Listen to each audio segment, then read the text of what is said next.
मुंबई नाशिक हायवेलगत महसूल विभागाच्या सौजन्याने भरणी व सपाटीकरण सुरू. लाखोचा महसूल बुडवून महसूल अधिकारी झाले मालामाल. शहापूर तहसीलदार यांना कानोकान खबरच नाही.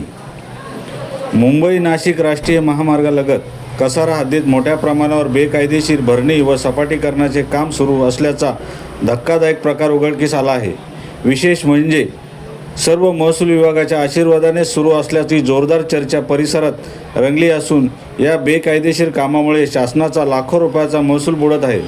परंतु संबंधित महसूल अधिकारी मात्र मालामाल होत असल्याचा आरोप स्थानिक नागरिक व सामाजिक कार्यकर्त्यांकडून केला जात आहे. जमीन भरणी सपाटीकरणासाठी आवश्यक असलेल्या परवानग्या, नोंदी व महसूल आकारणी न करता हे काम सर्रास सुरू असल्याने महसूल मंत्र्यांनी अशा प्रकारच्या बेकायदेशीर भरणी व अनधिकृत कामांवर कडक कारवाईचे स्पष्ट आदेश दिले असतानाही शहापूर तालुक्यात मात्र त्या निर्णयाला ठेंगा दाखवला जात असल्याचे चित्र दिसून येते. नियम, परिपत्रके आणि शासन निर्णय कागदावरच राहिले असून प्रत्यक्षात मात्र वेगळाच कारभार सुरू असल्याचा आरोप होत असल्याने या गंभीर प्रकाराबाबत शहापूर तहसीलदारांना खरंच कानोकान खबर नाही का, की जाणीवपूर्वक दुर्लक्ष केले जाते, असा सवाल उपस्थित केला जात आहे.